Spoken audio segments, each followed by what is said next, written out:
मेरा नाम संदीप जांगड़ा है। मेरे साथ मेरे को फाउंडर हैं ईशान चुग, जो कि मेरे स्कूल फ्रेंड हैं। जब shark tank first season start हुआ था तो मैंने उस टाइम पे भी अप्लाई किया, किसी वजह से रह गया होगा।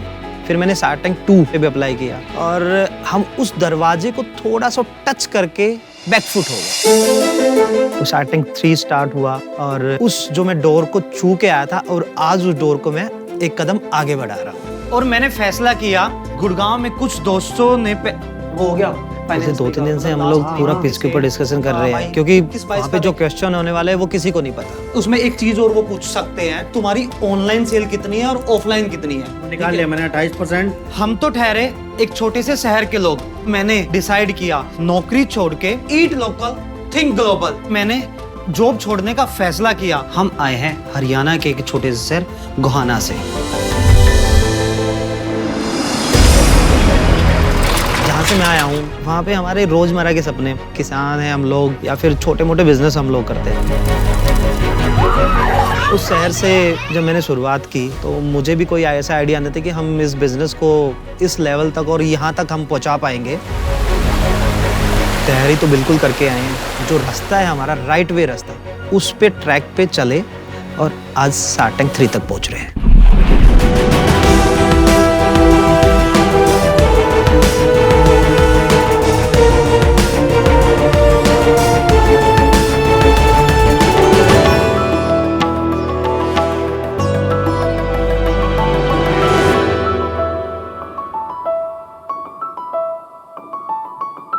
नमस्ते शार्क, मेरा नाम ईशान है और मैं 31 साल का हूँ। नमस्ते सर, मेरा नाम है संदीप जांगड़ा और मैं 32 साल का हूँ। हम आए हैं हरियाणा के एक छोटे शहर गोहाना से। शार्क, आपने कभी गोहाना के बारे में सुना है? नहीं। जलेबी वहां से आती है ना? जी बिल्कुल सर। ये महानगरों से दूर एक छोटा सा शहर है जिसकी पॉपुलेशन ऑलमोस्ट 1 लाख के आसपास है और जो गोहाना फेमस है अपनी बड़ी बड़ी जलेबियों के लिए है और हमारे पिज्जा गैलेरिया की वजह से भी है। मैं सर पिज्जा गैलेरिया शार्क जब सॉरी आराम से आराम। पानी पड़ा अगर सर पानी चाहिए। पिज्जा गैलेरिया की शुरुआत दिसंबर 2015 से हुई। हम तो ठहरे भाई एक छोटे से शहर के लोग। जब मैं पहली बार गुड़गांव गया, वहां की बड़ी बड़ी बिल्डिंगें देख के एकदम से मैं चकाचौंध रह गया। वहां पे मैंने पहली बार मेरे दोस्तों के साथ कॉन्ट्री करी और पिज्जा ट्राई किया। क्या लाजवाब चीज थी भाई, जैसे कि मानो कि शेर के मुंह में खून चख लिया हो। और तभी मैंने फैसला किया इसे तो मैं गोहाना लेके ही जाऊंगा। मैंने जॉब छोड़ने का फैसला किया और वापसी गोहाना जाके पिज्जा गैलेरिया की शुरुआत की। शार्क, हम लोग जाने जाते हैं हमारे फ्रेश डो और फ्रेश इंग्रेडिएंट्स के लिए। हमारे मेन्यू के अंदर नंबर्स ऑफ वैरायटीज के पिज्जा हैं, पास्ता है, गार्लिक ब्रेड, चोकोलावा और पॉकेट कैलिजोन है। हमारे पास गोहाना स्पेशल बाहुबली पिज्जा भी है, जो कि गोहाना की जलेबी से भी बड़ा है। मैं पूरे गर्व से कह सकता हूँ कि गोहाना को पहली बार पिज्जा खिलाने वाला पिज्जा गैलेरिया है। नाइस। और गोहाना से स्टार्ट करने के बाद हमने हरियाणा, पंजाब, दिल्ली, एनसीआर में अपने 30 आउटलेट अभी रन कर रहे हैं और हम अब आगे इसको एक्सपेंड करने के लिए बिल्कुल तैयार हैं। हमारा विजन है पिज्जा गैलेरिया को इंडिया का नंबर 1 वेज पिज्जा ब्रांड बनाने का। और उस सब के लिए आप सब अब सब मुझे और उसे अब हमें आप सब शार्क की जरूरत है। और हमारा आस्क है 1 CR फॉर 2% इक्विटी के लिए। अब पूरा भारत बोलेगा पिज्जा मतलब पिज्जा गैलेरिया। यार मुंह में पानी आ रहा है, पिज्जा खिला दो। हाँ, सर।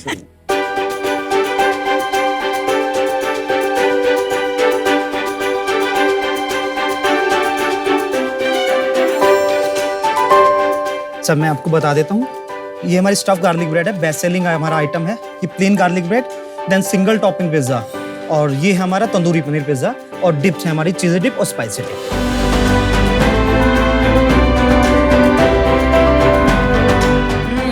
तंदूरी पनीर पिज्जा बहुत अच्छा है। एक दौर था हमारा जब हम सिर्फ दिन के 50 से 60 पिज्जा बेचते थे, और आज तकरीबन पिज्जा गैलेरिया महीने के 4 से 5 लाख पिज्जा सेल करता है। What? 4 से 5 lakh? Yes sir, per month. कुछ सिटी के अंदर हम लोगों ने डोमिनोज को भी बीट किया है।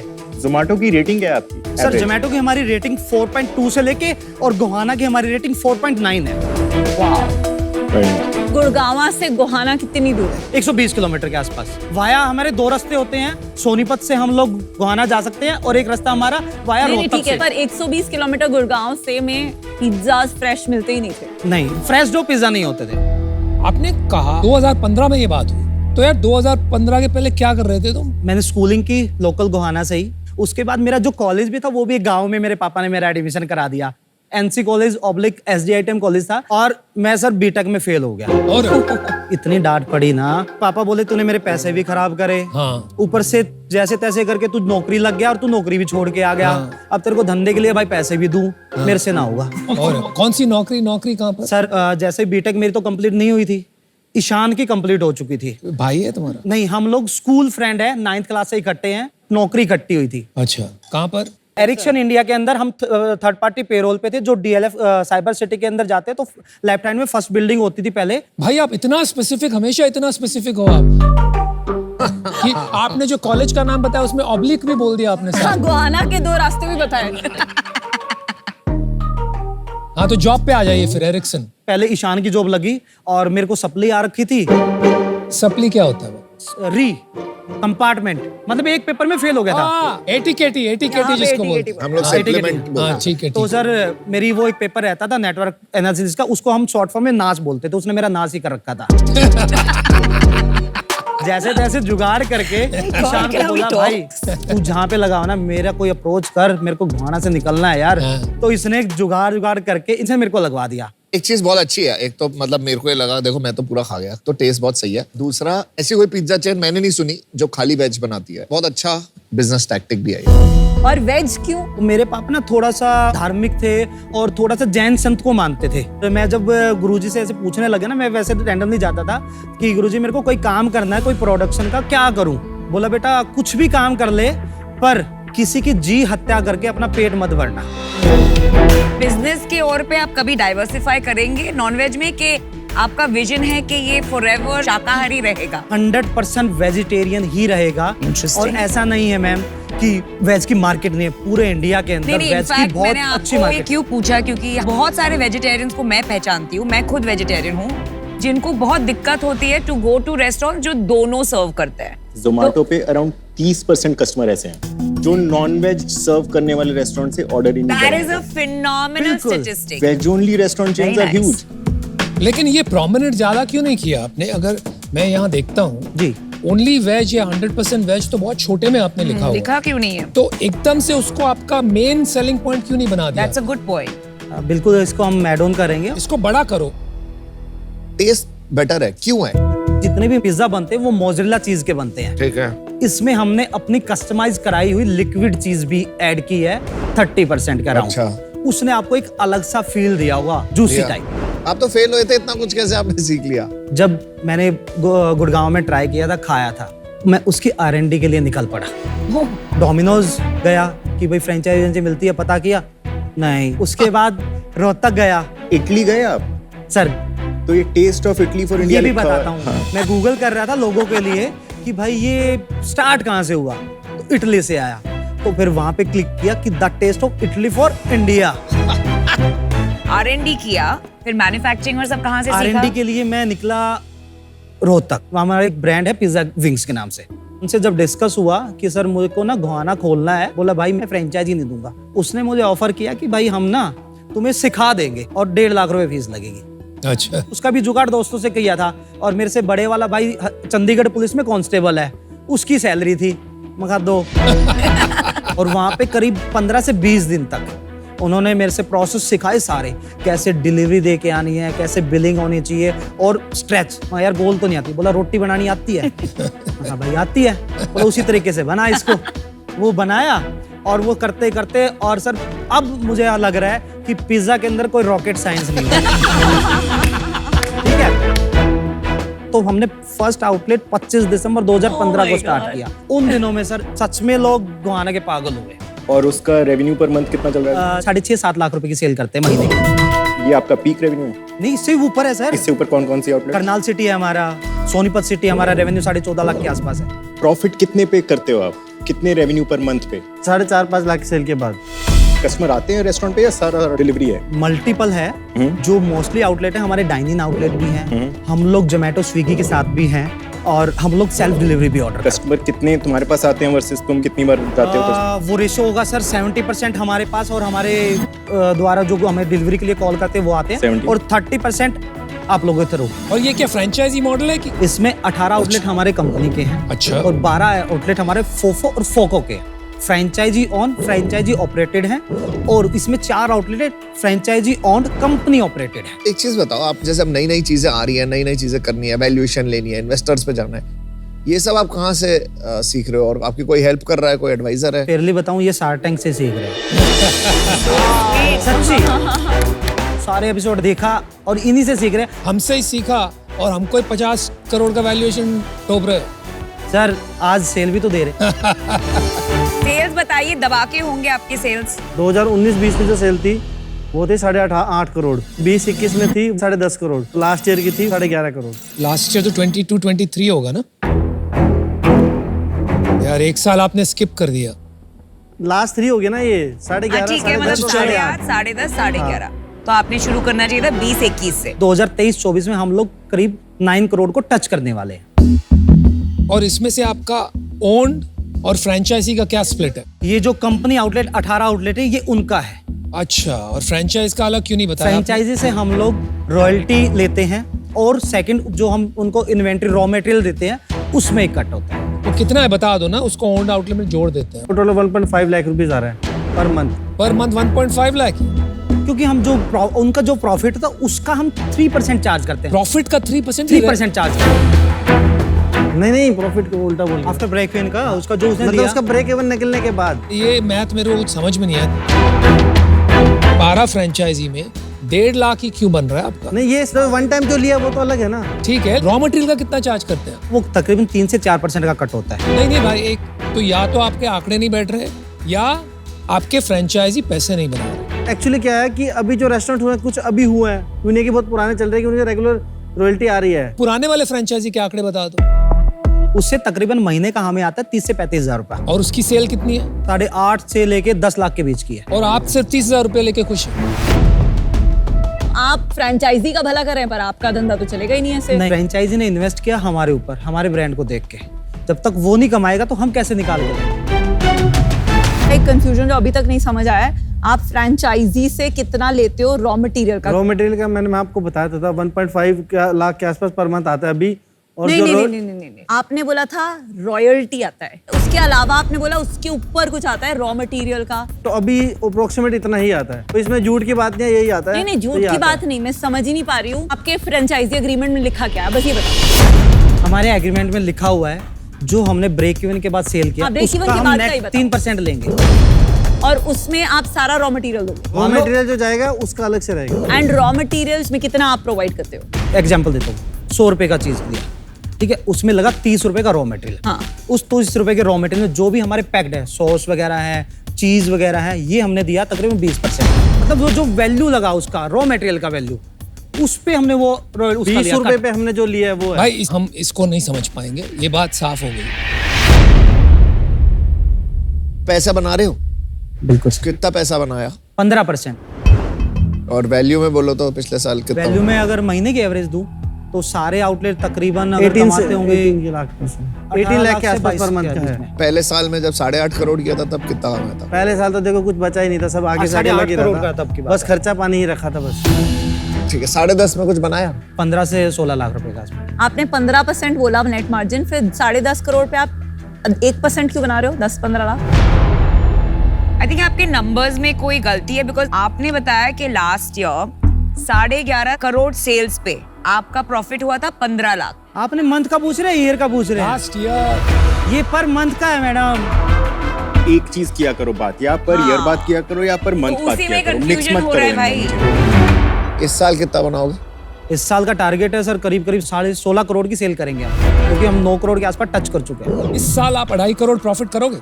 बिल्कुल प्रॉफिट का क्या किया? सर, आउटलेट खोले ना और उसको मार्केटिंग में यूज किया। तो ये नेट प्रॉफिट नहीं है, ये ग्रॉस प्रॉफिट है। इसमें क्या होता है?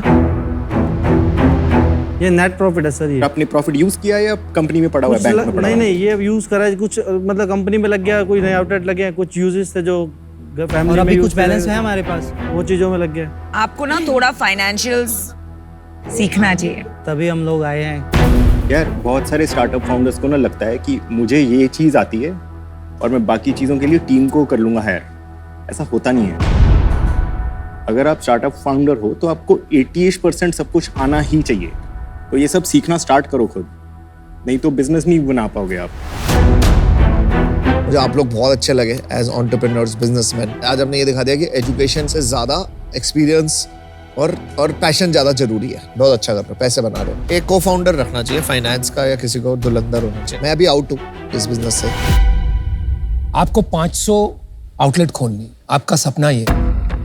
इसका मतलब ये, अगर आप फ्रेंचाइजी बिजनेस में हो तो फिर वो फूड का बिजनेस नहीं रहता, वो फ्रेंचाइजिंग का बिजनेस हो जाता है। मतलब उसको बराबर SOPs लगानी पड़ती है। तो आप मुझे अपने 3 टॉप SOPs फ्रेंचाइज के बताइए जो आप करोगे इम्प्लीमेंट, और कैसे करोगे। सबसे पहले जब हम फ्रेंचाइजी अगर देंगे तो हम पहले मास्टर फ्रेंचाइजी को डिस्ट्रीब्यूट करेंगे।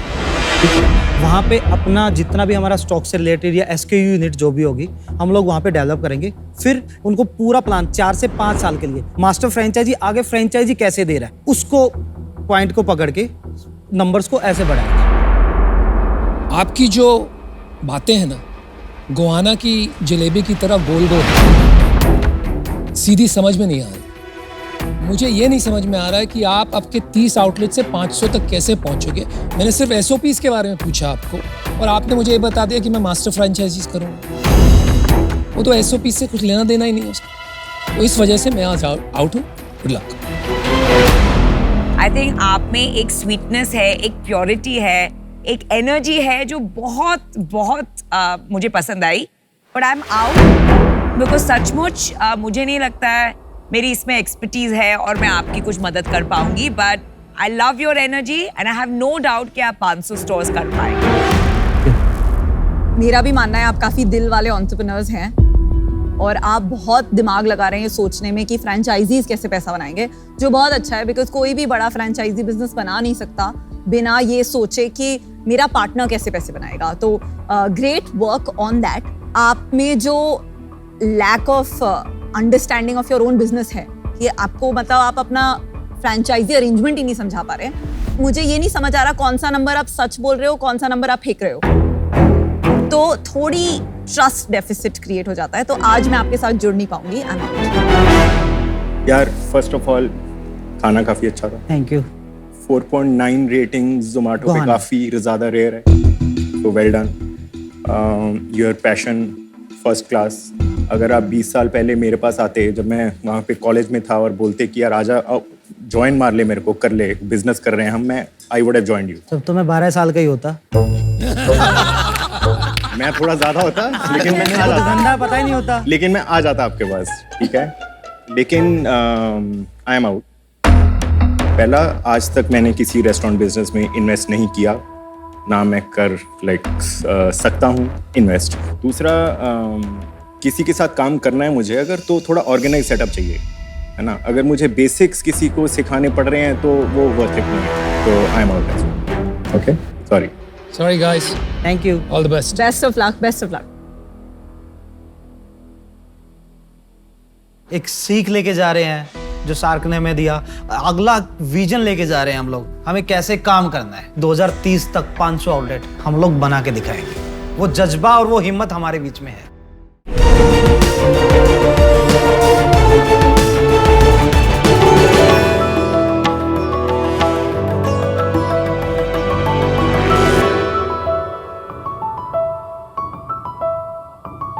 Good evening ladies and gentle sharks. हम सब मानते हैं कि electric car is the future, पर क्या आपको पता है एक इलेक्ट्रिक कार की बैटरी मैन्युफैक्चरिंग में 9 मेट्रिक टन से ज्यादा CO2 एटमॉस्फेयर में रिलीज होता है। नॉर्मली एक इलेक्ट्रिक व्हीकल होम नेटवर्क पे चार्ज होने के लिए 5 से 7 आवर्स का समय लेती है, और डीसी सुपर स्टेशन पे चार्ज होने के लिए 1 से 2 आवर का समय लेती है। इतना समय देने के बावजूद हमें सिर्फ 300 से 500 किलोमीटर की रेंज मिल पाती है, जो कि किसी भी कंज्यूमर में रेंज एंजाइटी क्रिएट करने के लिए काफी होती है। This side Harshal Mahadev Nakshane, CEO and founder of AI Cars Private Limited, India's first artificially intelligent hydrogen-based vehicle manufacturing startup. Wow मैं यवतमाल से आया हूँ शार्क्स। मैंने और मेरे टीम ने सिर्फ 18 महीनों में हमारे घर के पीछे एक छोटे से गैरेज में ये कार को बनाया है। फ्यूचर का फ्यूल यानी हाइड्रोजन फ्यूल से पावर्ड हाइड्रोजन फ्यूल सेल हमारे व्हीकल में यूज होता है, जिसमें आपको सिर्फ 3 से 5 मिनट के रिफ्यूलिंग टाइम में 1000+ किलोमीटर की रेंज मिलती है। इतना ही नहीं, हमारे AI बेस्ड एल्गोरिदम के वजह से आप हमारे व्हीकल को इंडियन रोड्स पर ऑटोनॉमसली मतलब खुद ब खुद चलने के लिए भी डायरेक्ट कर सकते हो। मेरा सपना है कि आप सबकी मदद से मैं इस छोटे से गैराज में हुए स्टार्टअप को एक ग्लोबल ऑटोमोबाइल कंपनी में कन्वर्ट कर दूं। मेरी आस्क है 2 CR for 4%। So Sharks, are you ready to powered by AI cars? Welcome to Shark Tank Thank you. from a gentle shark. Yes sir. Thank you for the new moniker also. लेकिन भाई AI car without car तो बात नहीं बनती है ना। गाड़ी कहाँ है? गाड़ी नहीं लाए। Sir, you want to see the car? I want to drive it. I want to sit in it. Sir, I would suggest let's take a drive. चलो भाई।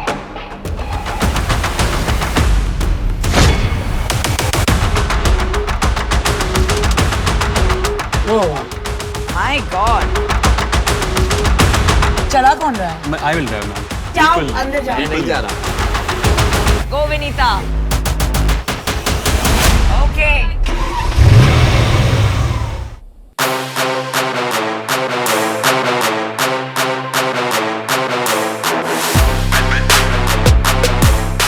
हड़ू हड़ू हड़ू। अच्छा ये अभी आपने क्या रखा हुआ? ही नहीं भाई हर्षल भाई। हाँ हड़ू क्या आपने छोड़ दिया? आपने छोड़ दिया? हाँ। पैर हटा ले, पैर ऊपर कर ले। नहीं सर, वो ब्रेक के पास पैर रहना जरूरी है। ट्रैफिक में डाल दे गाड़ी, वहाँ देखते हैं क्या होता है। नहीं यार वही तो बात है ना। ये टर्न मस्त मारा। तुमने कितना चलाया AI पे? किलोमीटर कितने? AI पे 300 किलोमीटर चला है। 300 ही चला। और हाइड्रोजन पे कितना चला? हाइड्रोजन पे 4000 घंटे हो गए अप्रोक्सीमेट। ये क्या खींच रहे हो अभी तुम? ये सर एक्सीलरेटर है। एक्सेलरेट। हाँ।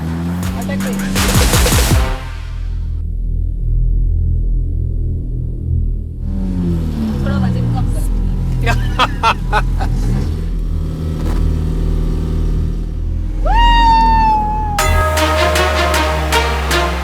Welcome back. चलो मतलब टर्न अच्छा किया गाड़ी ने, अपने आप किया विदाउट यू टचिंग। इतना समझ गया। एक मिनट। और पिकअप नहीं है और एक्सेलरेशन नहीं है। हाँ, बहुत आवाज कर रही है।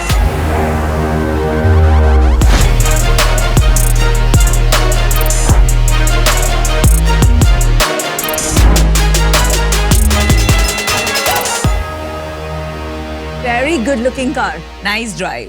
थैंक यू पर मैम। हर्षल भाई मानना पड़ेगा कि यवतमाल से आपने ये बना दी। It's phenomenal. कैसे? मतलब I am sure your parents are very proud. Yes ma'am, my parents are very proud. मेरा बचपन से सपना था कि इंडिया के पास एक स्पोर्ट्स कार होनी चाहिए खुद की, बट मुझे इसमें डीजल या पेट्रोल इंजन पे नहीं जाना था। मैं दूसरे अल्टरनेटिव फ्यूल्स पे रिसर्च कर रहा था। तो 2014 में मैंने छोटा सा फ्यूल सेल बनाया था जो 3 वोल्ट्स के अप्रोक्सीमेट रहता है। फिर जाके 2017 में मुझे ऐसा मिला जो 65% तक इफिशिएंट था।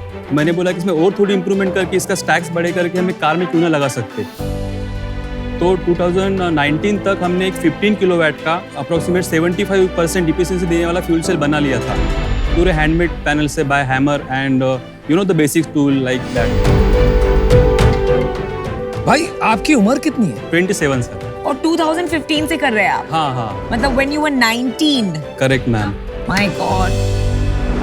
जनरली हम जो देख रहे हैं टेस्ला हो या इंडिया में भी जो भी कर रहे हैं वो EV पावर्ड ऑटोनोमस ड्राइविंग की तरफ जा रहे हैं। तो ये क्यों आपने सोचा कि इसको दोनों को कंबाइन करते हैं? नॉर्मली क्या होता है सर, जब हम इलेक्ट्रिक व्हीकल को 3 से 5 लाख किलोमीटर चलाते हैं तो उसमें बैटरी रिप्लेसमेंट की नौबत आती है, और उस समय बैटरी रिप्लेसमेंट की कॉस्ट उस व्हीकल से 50 to 60% तक पहुंच जाती है।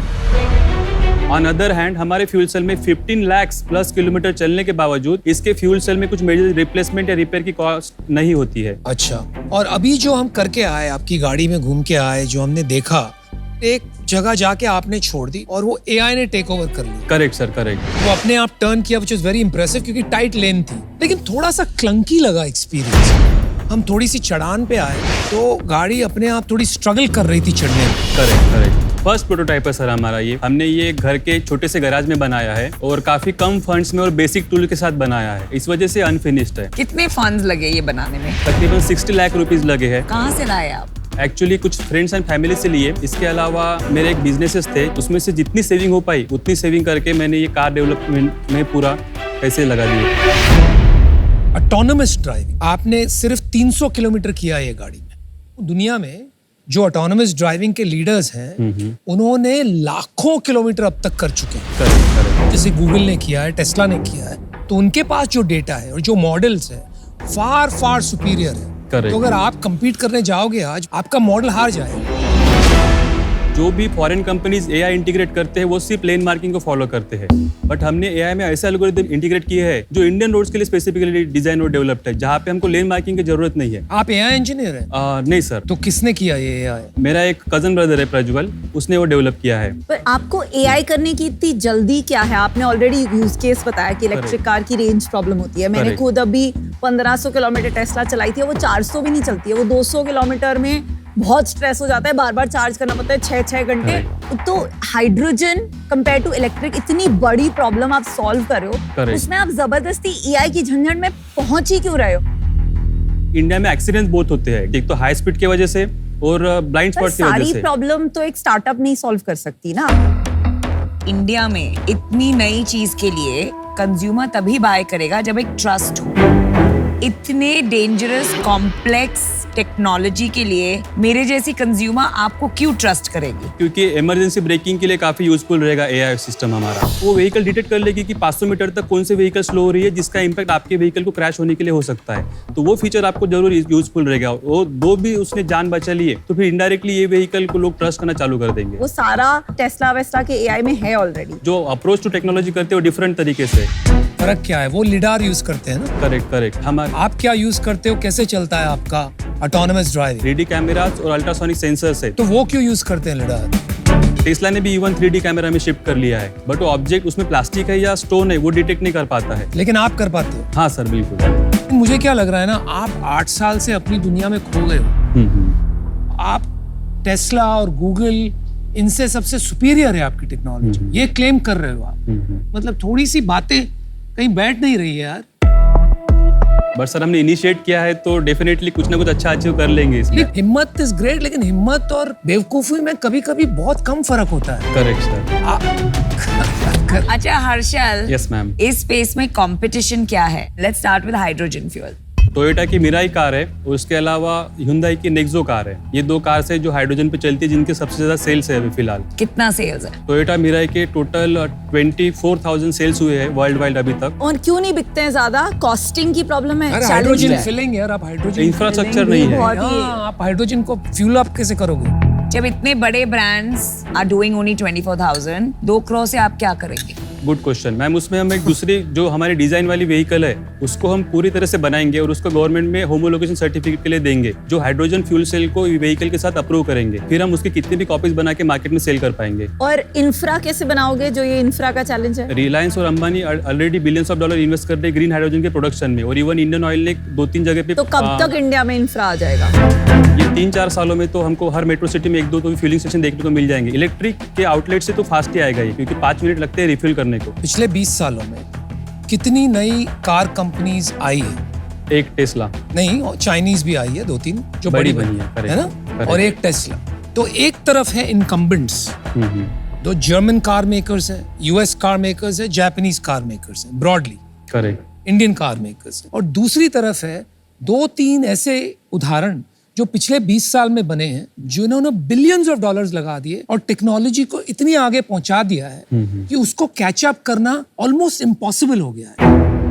60 लाख, 2 करोड़, 5 करोड़, 100 करोड़ में भी कुछ नहीं होगा। You understand what I am saying? Yes sir. तो आप 2 करोड़ से कहां पहुंच जाओगे? शायद एक बेटर वर्जन बना लोगे, लेकिन असेंबली लाइन कहां से लगाओगे? डिमांड कैसे जनरेट करोगे? एक ब्रांड कैसे बनाओगे? उसके लिए तो वही लगेगा billions of dollars. But sir मैं पहले 5 ही गाड़ी सेल करूंगा, बाद में 10 करूंगा, 15 करूंगा, तो असेंबली लाइन तो बन जाएगी ना सर।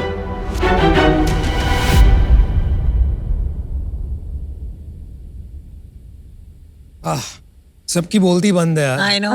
You know why? क्योंकि सबको आप पसंद हो। Thank you so much sir. आप अच्छे इंसान लग रहे हो, अच्छे वो लग रहे हो, बट कहीं पे आपको ऐसा लग रहा है मुझे कि आपको समझ नहीं आ रहा कि ये ब्रांड और बिजनेस नहीं बन सकता गाड़ियों का आपकी तरफ से। देखो, अच्छी नॉलेज ले ली है, प्लीज कहीं अब आप जाके नौकरी कर लो अगर कर सकते हो। उन कंपनीज को हेल्प करो कि वो आपको जो नॉलेज आपने लिया वो शेयर करके वो लोग कार्स ले आए। आपने 8-10 साल लगा दिए, प्लीज कुछ और कर लो। I am out for. Thank you sir. देखो, ग्रीन फ्यूल तो होगा, हाइड्रोजन बेस्ड कार्स बनेंगी तो हम वो कर सकते हैं। नहीं, क्योंकि आप उसमें डिस्ट्रैक्ट हो गए हो। AI cars, autonomous vehicles is a 10-20 साल दूर वाली requirement for a country like India. Energy crisis तो अभी रियल है, अभी आ गया है, राइट? मैं अभी इससे बाहर हूँ, बट आई होप आप एक डायरेक्शन पकड़े, या तो आप एआई में जाए या हाइड्रोजन में जाए, नहीं तो विद द लिमिटेड रिसोर्सेज आप बड़ा नहीं बना पाएंगे। विनीता, क्यों? आई एम सॉरी, लेकिन इसको गलत एडवाइस दे रही हैं। You know where hydrogen cars and technology has reached? Toyota और Honda ने next generation के fuel cells बना लिए हैं हाइड्रोजन। ये जो fuel cells बना रहे हैं अभी, आपने देखा किस तरह से चढ़ान चढ़ रही है। It is very rudimentary. Whatever he chooses, AI और हाइड्रोजन, ये बहुत बुरी तरह फेल होने वाले हैं। The technology has gone way beyond. आपको एक जुनून है, एक दीवानापन है, तो आप करोगे जो आप करोगे। मैं आउट हूँ। Good luck. I completely agree with Anupam कि बाकी प्लेयर्स बहुत आगे निकल गए, and for that reason I am out. Thank you ma'am. बहुत बार फाउंडर्स जब कुछ क्रेजी करते हैं ना, उनको बहुत सारे लोग बोलते हैं ये मत कर, ये नहीं होगा, करेक्ट सर। है ना, और उल्टे साइड से एडवाइस मिलता है, प्रूव देम रॉन्ग।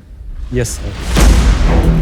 जो ईगो होती है ना बीच में अपनी, वो ना ये प्रूव देम रॉन्ग वालों की बात मानती है, करेक्ट? और वो जो रैशनैलिटी ऑफ जो ये लोग कह रहे हैं चलेगा नहीं, क्यों नहीं चलेगा, उसको ना बिल्कुल साइडलाइन कर देती है। ये मैंने तो सुननी नहीं है तुम्हारी बात, मैं तो तुम कुछ भी बोल लो, I will prove you wrong. मैं कह रहा हूँ थोड़ा सा अपना माइंडसेट देख ले कि ईगो कहाँ पे चल रही है यहाँ पे और क्रेजीनेस कहाँ चल रही है। तुम सिर्फ प्रूव एवरीबॉडी रॉन्ग कर रहे हो या अपने आप को ही रॉन्ग कर रहे हो यहाँ पे। आई am out. All the best. All the best. Thank you so much. And very nice car, enjoyed the ride. Thank you. ये मजा आ रहा है कि इंडिया में हमारे छोटे छोटे शहर और गांव में भी लोग इतना बड़ा सोच रहे हैं। प्राइड फील होता है, लेकिन बुरा भी लगता है कि कोई गलत रास्ते पे जा रहा है। तो हमने तो कोशिश की, समझदार लड़का लगता है, शायद समझ जाए।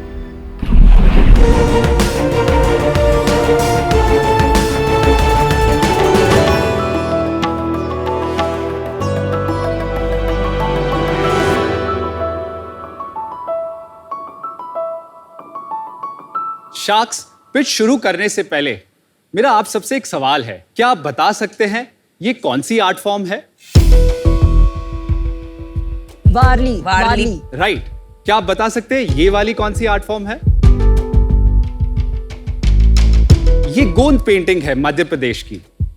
शार्क्स, वारली और गोंद जैसे भारत में 200 से भी ज्यादा आर्ट फॉर्म्स हैं, लेकिन इसके बारे में आज की जनरेशन्स को शायद ही इतना मालूम है, जिसके कारण ये आर्ट फॉर्म्स धीरे धीरे लुप्त हो रहे हैं। नमस्कार शार्क्स, मेरा नाम कार्तिक गग्गर है और मैं मुंबई से आया हूं। मेरा विजन और मिशन है कि भारत की ट्रेडिशनल आर्ट को प्रिजर्व और प्रमोट करना through a brand rooftop. Rooftop एक ऐसी ऐप है जहां पे इंडियन आर्ट फॉर्म्स की अलग अलग कोर्सेज बुक कर सकते हैं। ये कोर्सेज पद्मश्री और नेशनल अवार्ड विनिंग आर्टिस्ट द्वारा बनाए गए हैं।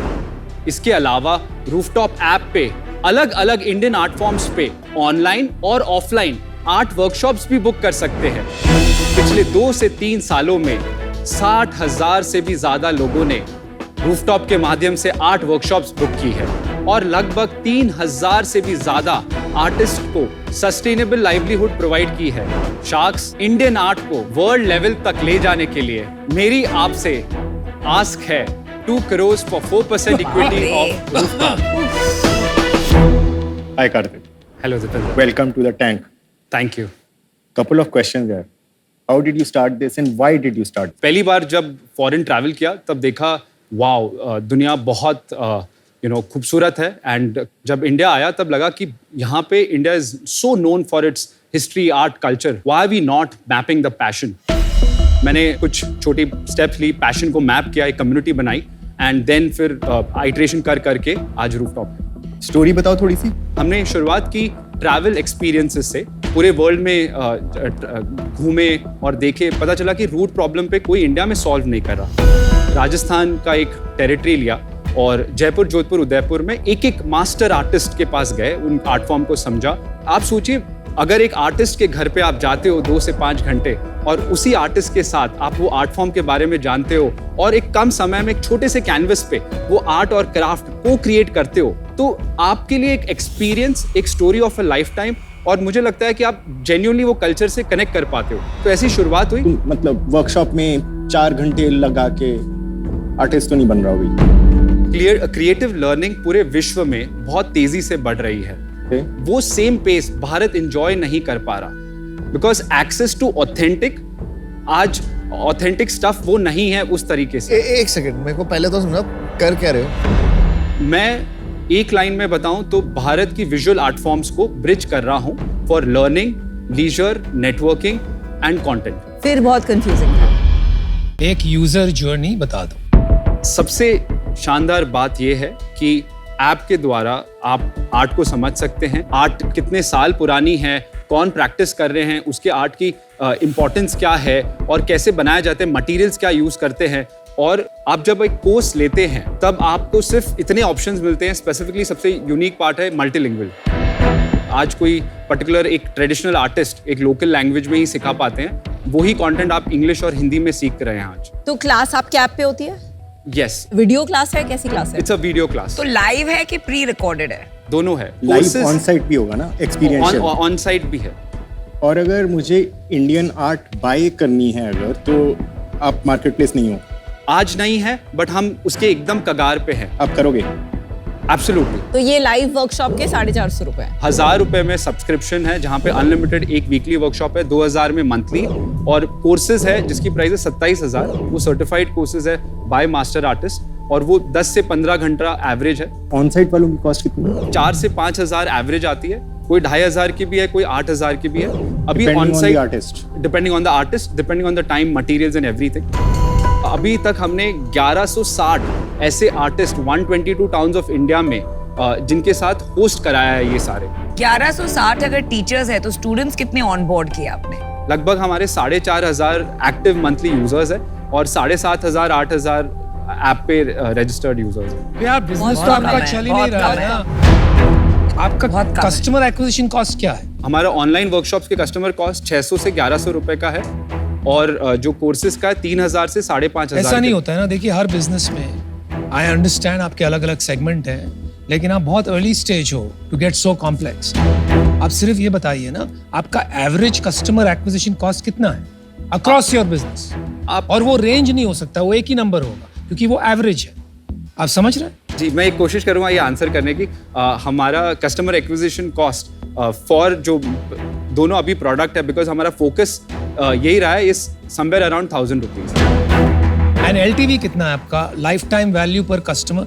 लास्ट 2 महीने में जो हमने 50 कस्टमर्स प्योरली हमारे हीरो प्रोडक्ट के लिए लिए, उसमें 2 कस्टमर ऐसे हैं जिन्होंने 3 और कोर्सेज लिए हैं. तो उसी हिसाब से 15 to 18% कस्टमर्स हमारे वापस खरीद रहे हैं प्रोडक्ट. तो जरा गणित करेंगे तो आपका एवरेज लाइफ टाइम वैल्यू कितना आता है? तो एक कस्टमर हमें 50 से 60,000 रुपए वैल्यू देता है. नहीं, आपके 10% कस्टमर्स ही देते हैं ना वो.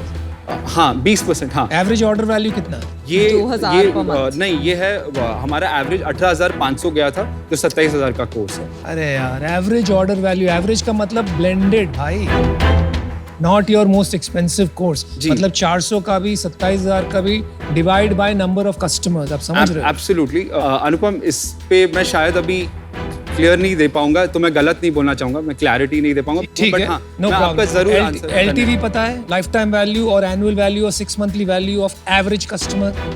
जो भी डेटा अभी जो लास्ट 3-4 महीनों में है, मुझे लगता है कि एक कस्टमर, जिस तरह से मैं अगर मैथ करूं, तो एक कस्टमर हमें 50 से 60,000 रुपए वैल्यू देता है. दूसरे तरीके से देखते हैं, पिछले महीने रेवेन्यू कितना किया? Around 11 lakhs. Last month 11 lakh, मतलब 7 lakhs और हाँ 7.5 8 lakhs। और उसमें मार्केटिंग कॉस्ट कितना था? जीरो। लास्ट 3 महीने से हमने 1 रुपया मार्केटिंग में नहीं खर्चा है। अभी आपने कैक बोला तो बिना मार्केटिंग के कैक कैसे आ सकती है? बिकॉज पहले जब हमने वर्जन 2 लॉन्च किया मार्च और अप्रैल, तब हमने सोचा था कि हमने पिछले 6 महीने में He's milking the renewal customer. पिछले तो 6 आप इस महीने साल में कितना रेवेन्यू करेंगे? 2.25 to 2.6 करोड़ का हमारा टारगेट। भाई आपका बर्न क्या है महीने का भी? 14 से 15 बिकॉज 14 से रेवेन्यू 15। आ रहा है। आप करते क्या हो? आपकी कोई और कोई आमदनी है? क्योंकि लग रहा नहीं है मुझे कि आपको बिजनेस की आइडिया है, आपको नंबर्स नहीं पता है। इससे तो बिल्कुल भी पैसा नहीं बन रहा है। इसमें पैसा बहुत है, इसीलिए यही करता नहीं, हूं अभी नहीं बन रहा है ना मेरे भाई। जी जी तुमने सर। पैसा रेज किया अभी तक? नहीं, कोई रेज नहीं किया। 100% equity is yours. My mom has, मतलब my family has. How much? My mom has 65. She had given loan. Loan कितना लिया तुमने? 3.25 so far. You come from a very well-to-do family जिसके पास means है बिजनेस में invest करने के लिए। नहीं, लाइक अगर रन रेट की बताऊं तो मेरे पास 7-8 मंथ से ज्यादा रनवे नहीं है। 5 साल बाद ये बिजनेस का शेप एंड फॉर्म क्या होगा? Multi faceted, online and offline, पूरे वर्ल्ड में इंडियन आर्ट सीखना है तो रूफटॉप एक इकलौता प्लेटफॉर्म, बिकॉज आज इंडियंस इतने वर्ल्ड में रहते हैं जो क्रिएटिव है। आज हमारे आप बहुत खोए हुए हो, बहुत बड़ी बातें कर रहे हो। आई एम आउट। आपकी ब्रांडिंग, रूफटॉप, अमेजिंग नाम है, आपका मिशन बहुत अच्छा है। हैविंग सेड दैट, अभी आपका प्रोडक्ट मार्केट फिट ही नहीं है, आपको बताया नहीं जा रहा है कि आप बना क्या रहे हैं। आप बहुत ज्यादा रियलिटी से दूर हैं अभी, तो आपको थोड़ी रियलिटी समझने की जरूरत है, प्रोडक्ट मार्केट फिट क्रैक करने की जरूरत है, फिर ही आप किसी और का पैसा इस पे लगाइएगा। मम्मी आपको फॉरगिव कर देंगी, इन्वेस्टर्स नहीं फॉरगिव करेंगे, ठीक है? कभी कभी क्या होता है ना, फाउंडर्स उनका बिजनेस उनके लिए अपने बेबी जैसे हो जाता है, राइट? और वो ओवर अटैच्ड हो जाता है, पर आपका थोड़ा लव ब्लाइंड हो गया है। ये जो आपका बिजनेस मॉडल है, दिस इज नॉट स्केलेबल। अगर आप प्रोडक्ट बेचने गए, there is too much competition, too much going on right now. Sorry if you didn't like the feedback, but it's my job to be honest. For that reason, I'm out. Kartik, पता है life ना इतना complicated है नहीं जितनी बना देते हैं लोग। आपका अगर हम जैसे समझने की कोशिश कर रहे थे, अगर आप सिंपल वर्ड में बोलते हैं तो ज्यादा अच्छा समझ आता। आप हर चीज को ना, जैसे वो बोलते हैं ना, कान ऐसे पकड़ने की बजाय वो ऐसे पकड़ रहे हैं, right? Simple clear concise answers देने बहुत इंपॉर्टेंट है। मैं आउट हूँ। आपने कभी अपनी जिंदगी में कोई काम किया है कार्तिक? मैंने कंसल्टिंग, मैनेजमेंट कंसल्टिंग में था। कौन सी कंपनी में थे, क्या किया? मैं PwC में था। कभी कभी क्या होता है ना, we are very good as professionals, लेकिन एज बिजनेसमैन हम में वो बात, मतलब वो स्किल्स नहीं होते।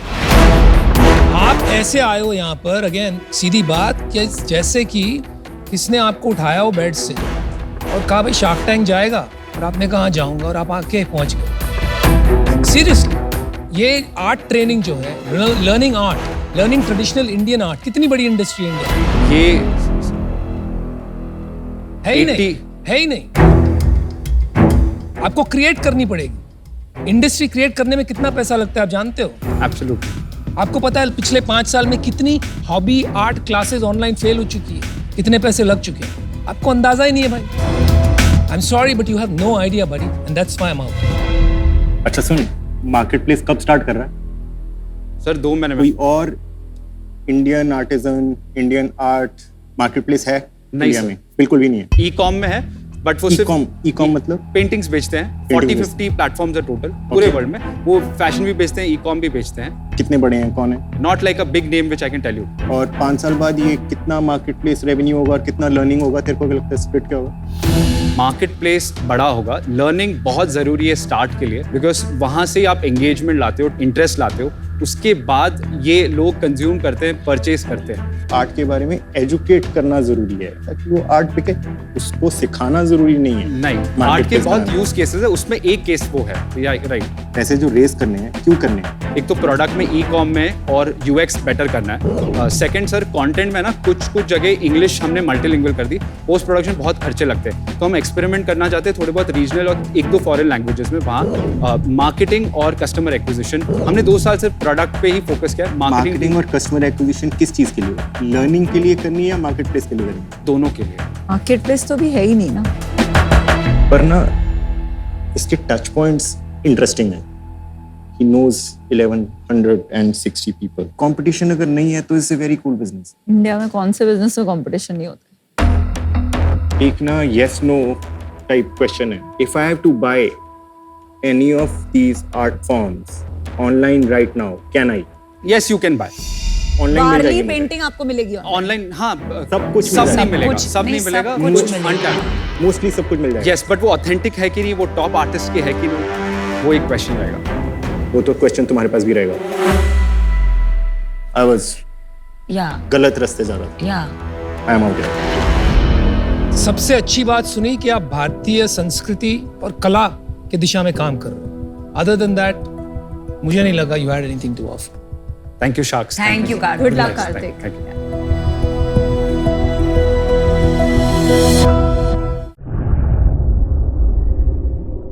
हेलो एंड वेलकम टू आज द शार्क। आज हमारे साथ आज द शार्क में जुड़ रही हैं executive director of Emcure pharmaceuticals miss Namita Thapar. Ma'am welcome. Thank you. Ma'am बड़ा ही टॉपिकल सवाल पूछा गया है नंदिनी रॉय द्वारा गुड़गांव से।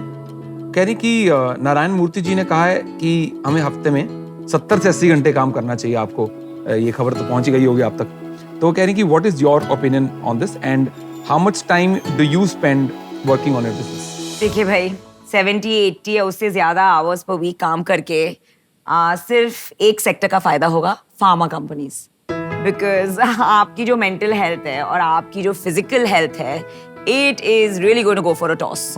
तो मेरा ये मानना है कि जी जान लगाकर काम करना चाहिए, बट आई डोंट थिंक कि इस प्रोडक्टिविटी टेक्नोलॉजी के जमाने में 70-80 hours a week are needed. And I always believe in this one shayari I heard that जरा सुकून तो ढूंढिए जनाब, जरूरतें तो कभी खत्म नहीं होंगी। वाह, यही फायदा है आज द शार्क का। आप सवाल पूछिए, हम एक्सपर्ट से आपको जवाब दिलाएंगे। हम आपसे अगले आज द शार्क में मिलेंगे with a new shark and a new question. Stay tuned and thank you very much. Thank you very much. Thank you.